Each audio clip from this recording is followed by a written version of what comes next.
people. We're always looking for sponsors, ideas for speakers. So see a member of the committee if you can help in any of these ways. And speaking of the committee, it's made up of the co-managers. The first one's myself, Lance Rates from Yellow's Cafe. Second is Renee Rip from Hummingbird Social Media. Then we have Tony Rodriguez. There's this hashtag at Hey Dodge, I think that's different. Annie Rubens, who's not here with us this morning. Paul Stokes, who works for Graphite and runs our AV. Let's give it up for Paul this morning. He's doing a great job working this out. We've got Mike Walsh. Mike's right back here with Wisconsin Athletics. And over here, everybody wave at Bob for our monthly pitcher. Who did it direct. Right.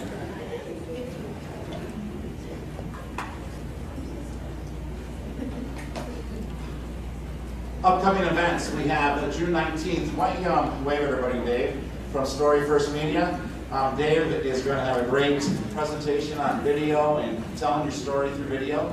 July 17th, I'm excited about hearing from Paupers and at Hibbing. And both of those events are going to be at the Madison Marriott. And they always put on a great spread, so make sure you're signed up to be a part of that. And then coming up August 21st, Wisconsin Athletics. September 18th, we're going to hear from AT&T. And then October 16th is a Wisconsin Dairy panel with more than just milk. All right. Here's all the links. If somebody wants to be a part of the breakfast and they don't know how to do it, the best way to do it is to email at smbmad@gmail.com. We'll make sure to get you on the mailing list. That's all our other contacts there. Today, we're doing Brewing Up social media. How many got a glass of beer? Cup of beer? All right. And it's brought to you by Wisconsin Distributors. That's where we're at here this morning. Bad Graphic Systems is the one who put together all of our nice swag. PC Name Tag did our name tags. Charter Business, did everybody get their name in the drawing? The drawing this afternoon? Did It Direct.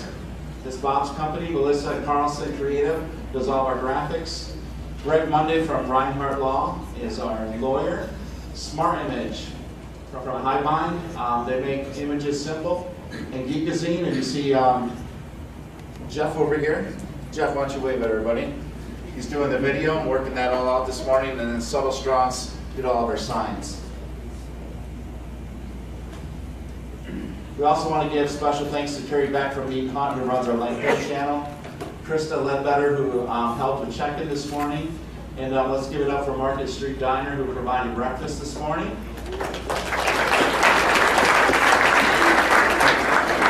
And last but not least, Jen Maurman, who is the social media manager, who did a great job for sponsoring and hosting for our breakfast this morning.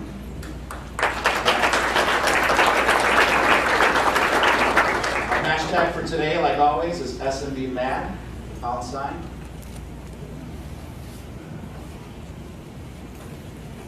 And then our presenter this morning is Michael Busman. Now I'm going to have Tony Rodriguez come, and he's going to share a little bit more about our presenter this morning and talk a little bit more about our swag. I have nothing to add about the presenter. Actually, we're just running way faster because Lance is... Yeah, well, fair enough, fair enough. Sorry about that, everybody. Yeah, well, fair enough, fair enough. Sorry about that, everybody. Just because you're from Colorado and from Wisconsin. Well, I'm from Missouri, so I know all about the Midwestern. Well, I'm from Missouri, so I know all about the Midwestern appeal. Okay. Are we ready? Can I get out of the way? Yeah, you guys ready? All right. Yeah, you guys ready? All right. Well, how's everybody doing? All right. Are you guys enjoying beers? Well, how's everybody doing out there? You guys enjoying beers at 8 in the morning? That's good, because I'm a lot funnier. Okay, that's good, because I'm a lot funnier if you're drinking. So. James he's up there. And James he's up there filling beers for everybody, so that's pretty good. But just to give you guys a quick heads up on who I am and what I do and how I got here and all that stuff, and go over that real quick. But again, my name is Michael Busman. I work at the New Belgium Brewing Company, and I generally do all of the social content creation for the brewery. And so whether that be Facebook or Twitter or whatever, I'm sort of running all of that stuff. And then I get to do all sorts of other fun things as well, write copy and, produce videos and all of that. But generally speaking, I'm here just to educate and delight the folks that find New Belgium on the internet. And so actually with the Tour de Fat. And so I don't know if you guys have been to Tour de Fat there. It's super fun, sort of philanthropic bicycle circus, as it were. It travels all over the country. It preaches the good word of bicycles. It talks about beer. It has music and sideshow acts, stuff like that. So I started there and I did 2 seasons with the Tour de Fat, and then worked in the tasting room for a couple of years. And then about a year and a half ago, I started doing my current job full time. I got into this job from actually writing the blog for the brewery. And so I started writing the blog for the brewery when I started with the Tour de Fat. It was just sort of something I enjoyed doing. And then, I like to say it was a sharp nose and a wide ass that got me into this full-time job. And that I sort of chiseled my way in quickly. And then over the course of the next 5 years, made it a full-time job. So that sounds pretty good, I guess. But really, like, the idea behind what we're going to talk about today is sort of the who's, where's, when's, what's, and why's of social media content creation. And this is sort of how I do it and how New Belgium does it. It seems to be working pretty well for us, but there's lots and lots of different ways to approach this. But really, to start with the who is the most important part, I think, at least to start with. About 2 years ago or so, we had a new branding director come in. His name's Josh Holmstrom. He comes with some, pretty high-level credentials and things like that. And first and foremost, he really wanted to do consumentation studies. So we wanted to figure out who is drinking our beer. And so over the last year, we kind of jumped right into that. And we wanted to identify who's drinking New Belgium beers, who should be drinking New Belgium beers, and then, of course, if given the opportunity, such as yourselves right now, who would drink our beers. And we found some pretty interesting things. So one thing we identified really right off the bat was this idea of a craft beer journey. And so different people are at different stages of their craft beer journey. And so whether they drink one occasional craft beer, or they're drinking, craft exclusively, the weirder the better, that sort of thing. And so, we found different categories within this craft beer journey. And so to talk about a couple of the high points of that, number one is the kind of marketing buzzword of the day, which is millennials, right? And so there's a lot of them, generally 21 to 34. And they're a very thirsty bunch. They want beer, right? They're already, for the most part, drinking some craft, not very much. They're young, they have disposable incomes, and they tend to be very early on in the stage of their craft beer journey. And so Fat Tire, Caesar beers, things like that sort of play very well to them. In the broad spectrum of our research, it seems that they use, and then also lots of other people's research as well, they use social media to connect, right? So they get together with their friends, they talk about parties, they, basically want to be with their friends and they want to be together. And social media is just another way to do that. These are the folks they're using 2 and 3 screens at a time, whether it be watching television with their Twitter feed open, or updating Facebook while they're on their computer. So they're using mobile heavy, but they're using everything else as well. They also respond pretty well to marketing. They understand, and they grew up in a time in which people were trying to talk them into buying things. And so they're open to brands talking to them. And then the other group that's pretty important here is the beer geeks, right? So this is sort of the opposite end of the spectrum. And so generally 35 to 50 range, I firmly fall into that category. And they're well into their craft beer journey. And so with some research showing that actually with beer geeks, one out of every 2 beers that they drink is going to be a new beer. These are the folks that have been drinking craft beer for a long time. They read about it a lot. They talk to their friends about it. They talk to the bartenders about it, things like that. They're interested in finding new beers all the time. And social media is very important here as well. But instead of using social media to connect, they do that as well. But they'll use Twitter and things like that to discover new beers, which is, the difference between connect and discover here is pretty important. It plays a big role in their beer selection. So if they're finding the new thing first, that's a pretty big highlight. And so they also rely pretty heavily on beer bloggers, which we'll get to sort of the stats and statistics of beer blogs in America. But, they're trying to find the new beer to drink. And so generally speaking, things like our Lips of Faith line, the more esoteric, the harder to find beers, the more spec play very well.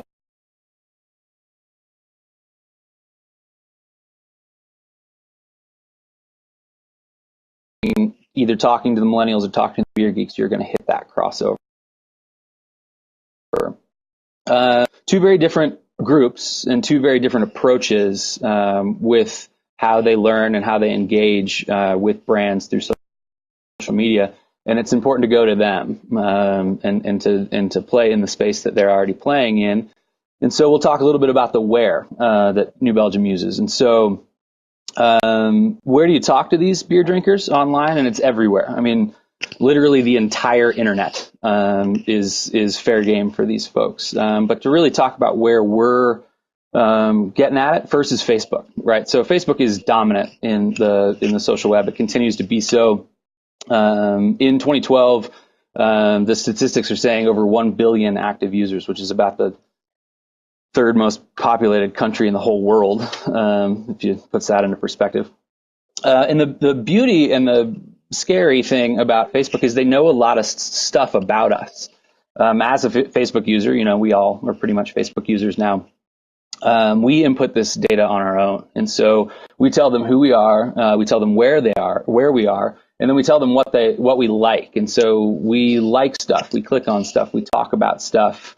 And then all of this stuff becomes record, right? And so it allows brands to target, it allows brands to look at their insights a little bit more deeply, things like that. So back in the old days, right? So of Facebook, which is kind of funny to say, back before sponsored stories, paid buys, things like that, a brand could go out and earn fans and then talk to all of those fans. But that's not really the way that it works anymore, right? So which is good and bad. The good is that with all this targeting and insight data and then affinity data, you're better off to a certain degree because you can talk to the people about your brand that are sort of naturally willing and wanting to understand it and to hear about it. And so that's the nice part about it, right? The other thing is that through all of this paid buy, you can get to friends of fans. And then you can target heavily on, folks that are, X amount % more likely to like craft beer or like your brand. If we have 400,000 fans on our New Belgium Facebook page, through friends of fans, we're talking about tens of millions of people that are, that we could theoretically reach. Tends to be a pretty big buy at that point, but organic posts are still the core of our Facebook approach, but there is some paid buy in there to sort of amplify, to boost, and to spread our message a little bit to a little bit larger scale.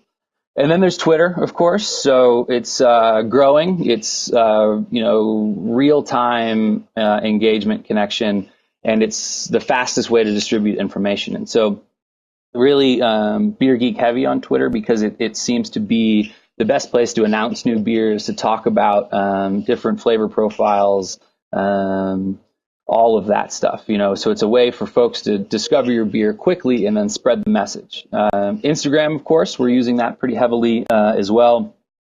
We tend to be a pretty visual brand as it is. We like to sort of talk about and show the aesthetic of what we're doing. And Instagram, obviously being photo-based, is perfect for that. And one approach we have to Instagram is actually 5 contributors around the country. And so, in different fields. So we have rangers, which are sales folks. We have field branders, which are, people doing events We have folks at the brewery in production, and then at the bar. So we're getting a wide variety of photo choices basically to upload. And then YouTube, we've been exploring YouTube more and more. I mean, if you look at the amount of time people spend on it, and you look at the success stories of YouTube, I mean, Harlem Shake all the way to Gangnam Style, there's millions and millions, if not a billion views to be had.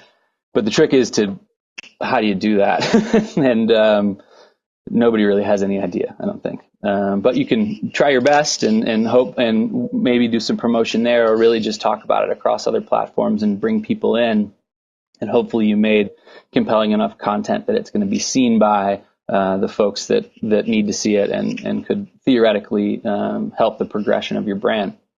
And then, of course, mobile, right? So lastly in this conversation, we put out a mobile app a few years ago, and then updated it once, and then we actually just did a full redo on it. It's called Beer Mode, and I can give you guys a couple of minutes right now if you want to go into your app store, and you can go ahead and download that now. It's really cool. It's got all the things that you want out of a beer app from a brewery, right? So it will tell you all about our beers. It'll tell you where to get one of our beers. It'll tell you, we have an exclusive content section that shows label art and ideas for forthcoming beer, things like that. And so it's a way for us to connect to the mobile user. But the highlight of Beer Mode is the Beer Mode itself, which kind of the anti-app to a certain degree. What it does is you pre-select a time, and then you pick a persona, and then you pick some pre-selected posts, and then you let that persona take over your Facebook feed or your Twitter feed. And so it posts all this really hilarious stuff. I'll read you one. The three personas, one's cerebral, one's concerned, and one's industrious. And from the cerebral, there's something Kafka-esque about our compulsion to connect. We're all just characters plagued by an inability to find our own selves.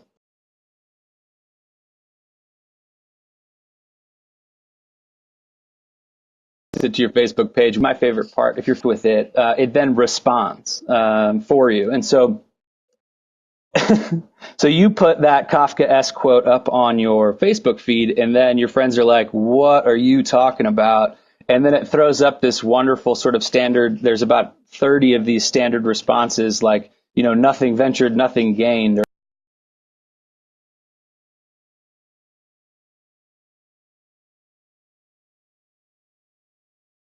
Things like that. And so it has this to allow you in the bar to set your turn mode on, set some real-time connection without really anybody knowing you're gone, which is kind of fun. So again, just take the next couple minutes. You can do it while I'm talking. Go ahead into your app store and download Beer Mode. It's free. And really, so the wheres, generally speaking. And then the when, right? So everybody's got an opinion on the whens. There's all sorts of studies. There are all sorts of research. And nobody really knows the best time. A lot of folks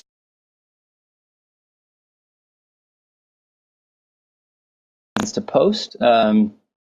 This really boils down to the fact that there's less brands posting. And so you're getting less clutter at those times, but you're also getting the dedicated users. The folks that are on Facebook at 11 a.m. on Saturday are the folks that are more likely to engage. And so if you give them something to engage with and there's less to engage with overall, they're more likely to talk to you.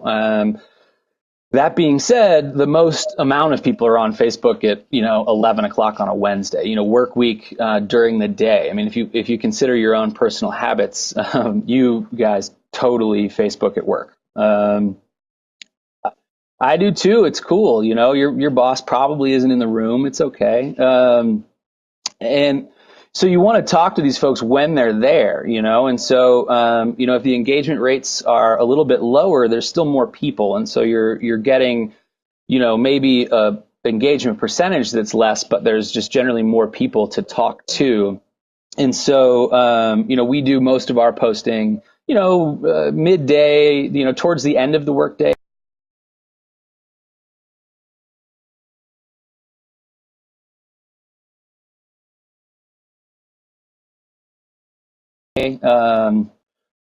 Just way we can at time we can. And that also goes to the fact that, most of us want to work Monday through Friday, 9 to 5, right? And so that helps my schedule as well, but that's finding still some really great engagement at the times and Twitter's the same way. I think, we're most active on Twitter during business hours. That being said, my wife loves this part, but I'll generally be active on Twitter all the time. Especially with things like Untapped. I'm not sure I have folks that are willing to drink beer at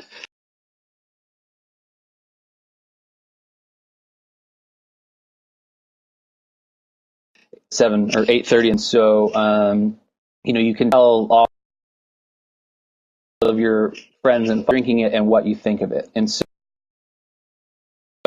I'll come back and there'll be a couple of hundred check-ins to different beers all over the country for New Belgium. And so it always mentions the brewery, and so you can get an idea. So that's really helped our Twitter at night, Twitter after dark, as it were.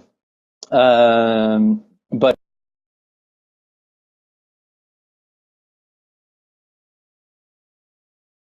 it's one of those that you can be most committed, because again, that the commitment to social media is what it takes to succeed, I think, more than most things. And then the hour.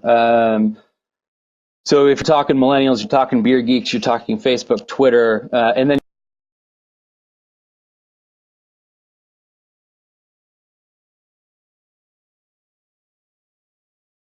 so whether that be video or this, who gets what, what information do you serve up on what?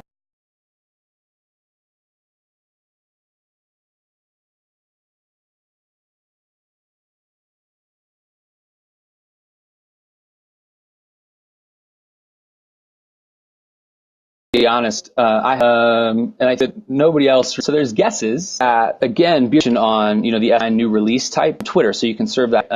I know that we can engage pretty heavily with the millennial Facebook page. I know that from a simple post a couple of years ago, asking the New Belgium fans if men should wear V-necks, I learned, in fact, that men should not wear V-necks.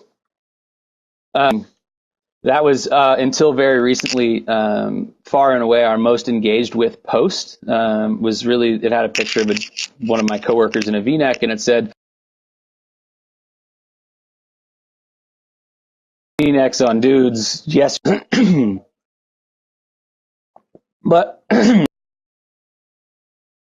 in not really understanding or excuse me, what to serve where and when, you take these things like the segmentation studies, and you take all of your preformed ideas of who wants to know what information, and then you make some educated guesses and you put it in, right? And so you have to kind of make those decisions. It's really but in the end, that's okay. Those risks and put that content out there in a way that you think is best. People are generally gonna, or at least hopefully going to get it. But that being said, we do try to diversify. And so with Instagram, it has this incredible engagement. That's what we all know separates social media from traditional media, in that it's a two-way street. It's no longer one way to communicate, like a print ad or something like that. And so all of that being said, what we try to do with our content, really, that be just, a fat tire bottle in the picture or whatever, but it's important to because if you take a picture and you put it up on Facebook and then someone shares it, and the photo doesn't have really anything to do with New, is no longer when it gets shared, it's not as sure. We try to be nice, all of that stuff, and especially we try to be funny. But we're not going to be all of those things all of the time. I mean, that's just the nature of the. Again, with the Fat Tire Facebook page, we're really, we hope to reach people that are early on the craft beer journey, entrance into the category, and generally speaking, millennials, right? We want to get bottles of Fat Tire into these folks' hands, and so when they're sitting at the bar and they're drinking, they'll get to these folks and push that further out. But then if you look at that in reverse, right, we don't want to talk about Fat Tire to the folks that have been drinking Fat Tire for 15 years. They already know about it. They're deep into their journey, Lips of Faith beers. And then the category, we're not used to drinking craft beer, luckily, may not be the beer for you. It's expensive, it's esoteric, it's all of those things. And so, again, that understanding your audience is it's pretty good. It's a pretty good idea to really just get an idea of who, in our case, who's drinking what, and then the seasonals. We want to put up all the great video content we make around here, other than Fat Tire, and then really we want to engage with people on a New Belgium cultural level. And so there's a lot of great things about New Belgium. We're 100% employee owned. We have open book management. We try to be corporate role models, all of that stuff. And so that fits in pretty nicely along with the beer. Telling our bit of a deeper story there tends to get very great engagement rates. And so then we've got the local pages. So there's and as well with Ranger Madtown there as well. And so we have folks in all of these markets that we sell beer, and it's about 30 at this point, so we're still expanding and still growing. But what we want to do with those local markets is localize New Belgium. So we want to get the idea that we have someone from our company and from our brand in your neighborhood doing the stuff that you like to do in the places you like to do it. And so, if you give the local folks their own place to congregate on social media, it's a pretty good idea because you can talk about, local beer happenings, local events, tap takeovers, things like that. And laws differ state to state. Some places you can talk about specific accounts, some places you can't, things like that. But generally speaking, we let the Rangers sort of go to town in regards to their own personal, New Belgium Facebook page, Twitter handle, things like that, to really sort of get to know the people in their community and connect with them on that level as well. But all of that being said, how do we plan it is important as well. So back to kind of the major pages and larger handles and things like that. You want to plan with all of this stuff. I mean, if you want to be authentic and you want to talk about what you should be talking about to the right group, you need to have a general idea of what that stuff is, right? And so the way we do it here at New Belgium is on a calendar. And so usually try to get 2 to 3 weeks in advance, kind of a rolling forecast, as it were, of what we're going to be talking about. And so it's easy for me to just sit in my little cubicle and get sucked into the fact that Roly Bowl is the summer seasonal and talk about nothing but Roly Bowl for the next month. But it's important to diversify that content as well. And so having that, rolling content calendar sort of keeps us all on track. And so it allows a few of us to come together. It allows us to come together and as sort of the guy that does paid media, and me who does social media, and the website developer and the creative director, it allows us to come together and sort of discuss the new years on the horizon, discuss the media plan in terms of paid buys, discuss what the website's going to look like, all the way down to the label art for the next Lips of Faith beer, all of that stuff. And so this isn't a good idea here is not to structure, at least not for me, to structure and schedule this to the point that it's stale and stagnant. Really, it just allows me to harvest content from different parts of the New Belgium brand. And so using these content calendars really has just helped develop messaging in a much stronger way. And then again, just to kind of reinforce this point, it's really not rocket surgery here. If we post to Facebook, if we're looking at the content calendar and we see what beer's coming up and all of that stuff, we want to theoretically, with Facebook especially, but also obviously Instagram because it's photo-based, but Twitter as well. If you think about your own personal habits on Facebook, you tend to interact with photos pretty much more than anything, right? And so we tend to go photo heavy. We try to make the copy as strong as possible, and so it seems silly to sit there and rewrite 95 characters, but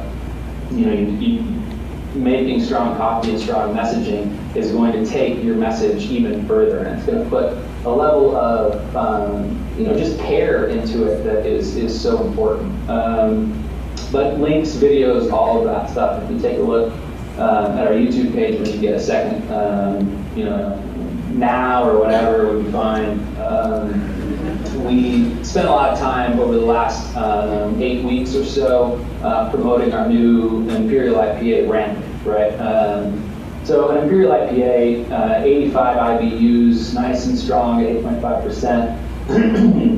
Again, not that millennial or entrant category beer. You're going after IPA lovers, style loyalists, things like that. And so, this is a tough nut to crack in terms of what that content should be. And so what we thought would work would be sort of humorous videos. And so we leveraged some of our Tour de Fat talent, a fellow named Michael Rahal, who has been a Tour de Fat performer for a couple of years.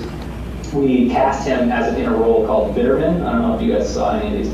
And we made 8 short films all across the country, from highly educational in terms of, at least in my opinion, all the raw materials that go into making Rampant, all the way into the myth of the IPA, in which we, sacrificed a fake unicorn to put the horn in the beer to make it taste better. So it got weird. I won't try to deny that it got weird, but we had great success with that campaign. We're approaching, for the 8 videos in total, 500,000 views through that campaign. We increased our subscriber base on YouTube by more than double, and it allowed us to really understand YouTube as a platform a little bit better. And so that worked really well to get to folks that were looking to find out about the beers, find out about Rampant, because we put the first video out before Rampant even released.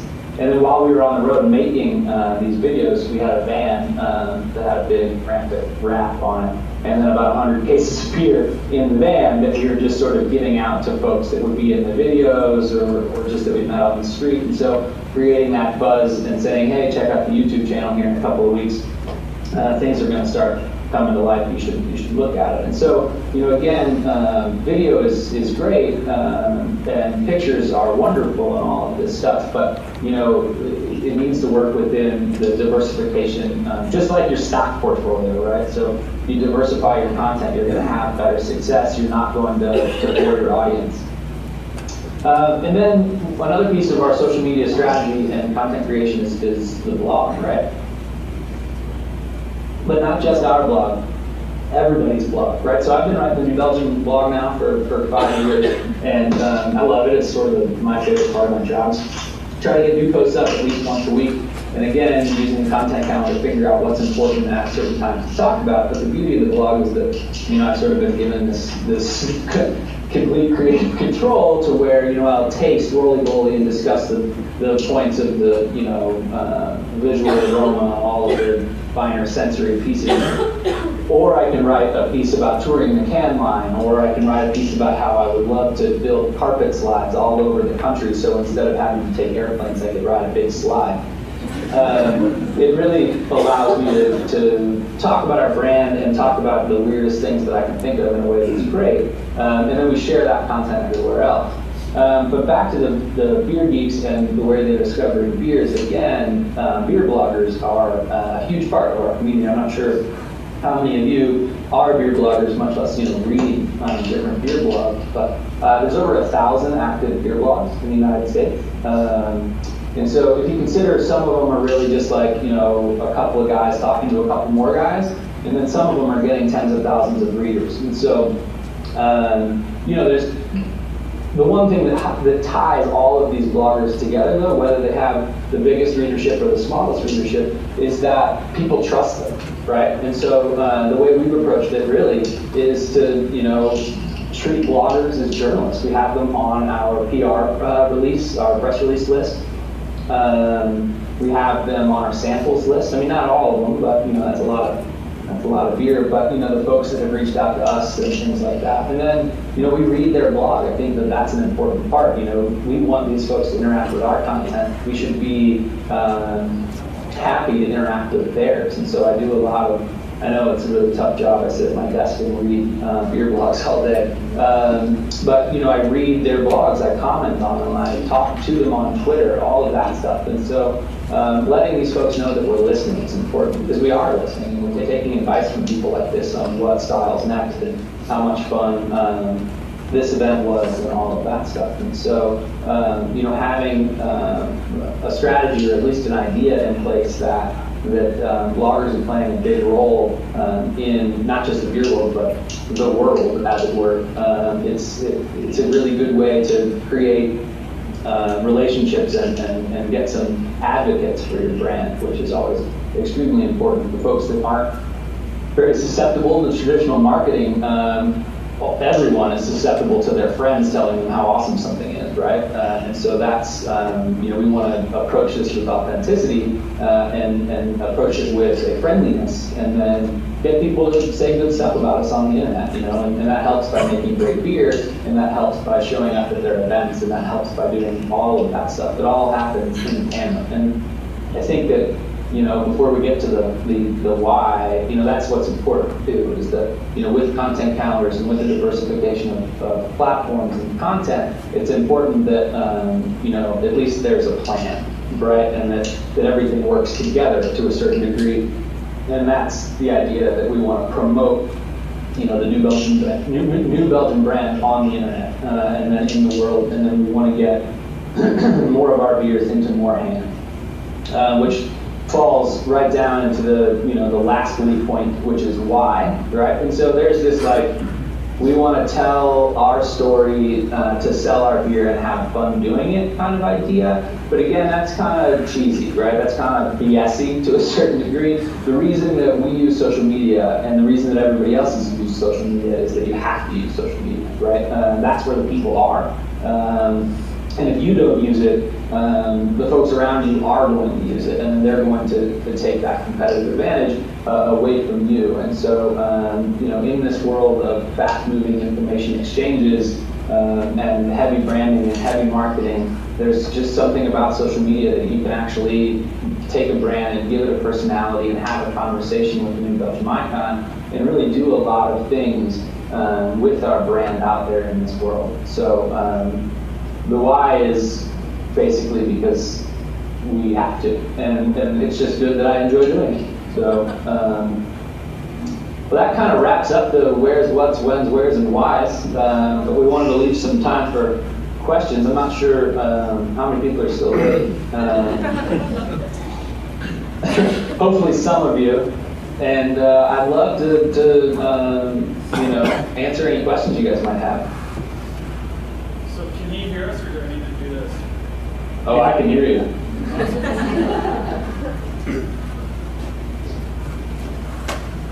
Questions? Stand up, speak up. He doesn't bite. That's not true, but you guys are really far away. What do you guys use Tony, to measure? I need the mic. Metrics to look at for each channel. Oh, sure. So the metrics are an important part to measure success, obviously, to see if something's working. We use a lot of, the very simple metrics, the total overall likes, or the total overall views, or, mention counts for the day, or something like that, or retweets or favorites. That being said, we've had some really nice success in the social media world, and so a good and solid way to take social media campaigns and then balance that with sales data and see if there was sales lifts based on what we did on the internet. But that's a lot harder to measure. And so just as of right now, we're using pretty well the standard metrics. Facebook Insights, the Twitter Insights, things like that. And if you have, you can get conversations going with the folks that work in these places. So whether it be Twitter or Facebook or whatever, and they can, generally speaking, let you into a little deeper insights than you had. But we aren't using any sort of third-party platform to measure it other than Google Analytics. Does that answer that question? Yeah. Okay. All right, so in order for Jeff to get the video, audio, we do need to use the mic for questions. So you said that you have a Facebook page for New Belgium and for Fat Tire. Can you kind of stagger the posts between the two pages so that you're still talking to, so if somebody's liking both pages that they're still engaging versus kind of at the same time where you lose them? Totally, yeah. So between those two pages